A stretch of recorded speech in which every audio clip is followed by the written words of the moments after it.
Please tell me if this is you. You've just finished your work, perhaps you've taken a shower. In general, you're getting ready to go to sleep.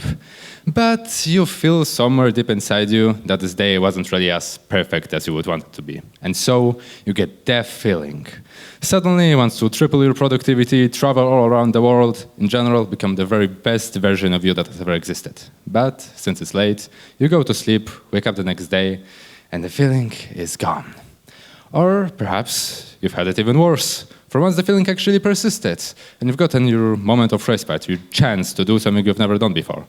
But then you start to weigh your options. You think that you have no time, no money, your friends are not very accessible, you go through some ideas, and suddenly you find yourself slipping back into the feeling of hopelessness. Well, there's this saying, give a man a rest, and at some point he will feel tired again. But teach a man to rest, and at some point he will reject his sense of self-preservation and come face to face with a wild boar. Well, resting isn't really something that you can teach somebody. It's something that everybody has to work through and learn for themselves. But since I'm already here, I suppose I can give you a couple of tricks, or at the very least ideas, on how to spend your next afternoon. So, first thing, I believe that it doesn't really matter how seemingly boring the thing you want to do is. There's always a way to make it interesting. For example, let's take the most emotionally engaging thing you can do on your Sunday afternoon. Mushroom picking! Yes, I know how exhilarating. I mean, especially if you're just going around the forest looking for little brown blobs on the ground. But if we find a way to spice it up a little, have you ever heard of the giant puffball, which can reach a diameter of over a meter? Or perhaps of the genius of Ophiocordyceps, which can literally take over certain insects' brains and turn them into zombies? Or maybe even the infamous octopus stinkhorn, which is an eldritch abomination, spreading their little fleshy tentacles from hell and baiting insects to their death with stench of literal rotting corpse. Yeah, I know what you're thinking. All of those probably seem like they belong more to African tropical forests, literal hell, or maybe even Australia. But through some miracle of nature, all of them actually have made their way to Poland. So if you ever dreamed of being, say, an exotic wildlife photographer or something along those lines, you needn't really travel to the other side of the world to fulfill that dream. But okay, I can still imagine that you don't really feel like going to the forest right now looking for something that smells like rotting flesh. In that case, let's find something a bit more relatable. For example, finding your way out. Have you ever heard of orienteering? It's a really niche sport and pretty simple. You're put into a forest, you're given a compass, a map with marked checkpoints, and you're given a set amount of time to find all of them and make it out alive. Too much of a hassle? Alright, there are still simpler ways. How about city games or quests, which take you on a little bit more guided tour?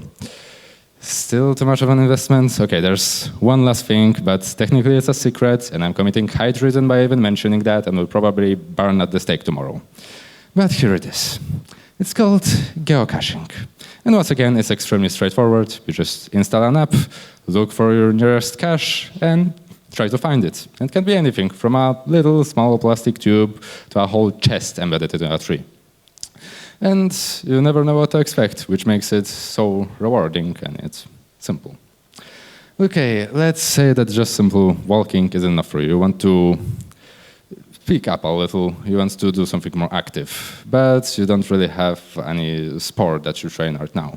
Well, I believe there is a perfect candidate for you to start, which is cycling. And let's be honest, you almost certainly already have a bike and know how to ride it. So do me a favor today, just go into your garage, take it out of the trash heap, dust it off, and head for an adventure on one of the beautiful, picturesque bike trails that Poland has to offer. Perhaps even visit the biggest one of them all, Green Velo, spanning over 5 of ships and measuring over 2,000 kilometers in length. On the other hand, if you would like to tone down a little bit, do some casual tourism, then I would really have to at least have to consider appreciating just the sheer multitude of castles, fortresses, old churches, and things like that Poland is just dotted with. And whether it would be the twisted history of the unconquerable Marlborough Castle, one of the many events organized at the Ogrodzeniec Castle, or even the mysteries of the secret Nazi tunnels buried under Książ Castle, I'm sure you will find a topic that will interest you.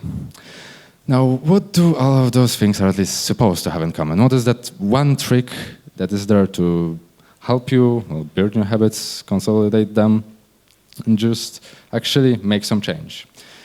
And once again, it's kind of simple, although not always. And this is by introducing novelty into your life. It's easy once you have something to do. For example, if you want to read, just take your book to a new place, perhaps somehow aligning with the book's themes, and you can feel yourself be immersed twice as much. You like cooking? Well, just try using some new ingredients or arranging their food in an amusing way.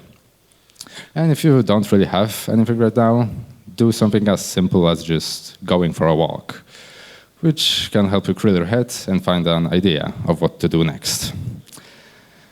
Yeah, all of this seems fine and dandy and easy on the road, but I think we all learned the hard way. But perhaps, today, instead of doing this, you'll feel yourself just a bit more inclined to doing something like this.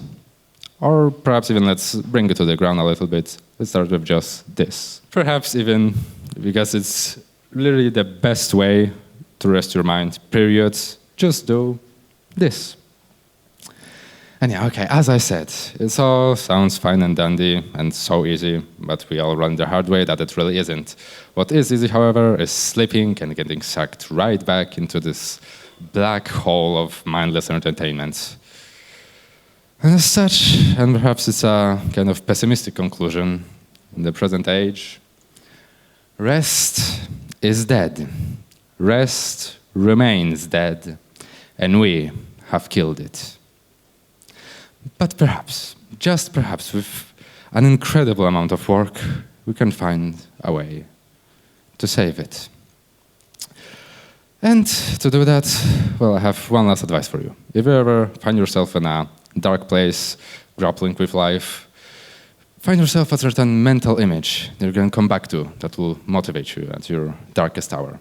For instance, picture yourself in a couple of years, perhaps talking to your friends, perhaps your own children, perhaps even your own grandchildren, and trying to recall a memory from your life.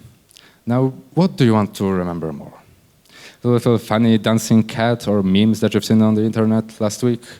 Or that time you've come face to face with a wild boar and made it out alive? Okay, thanks for coming to my TED Talk.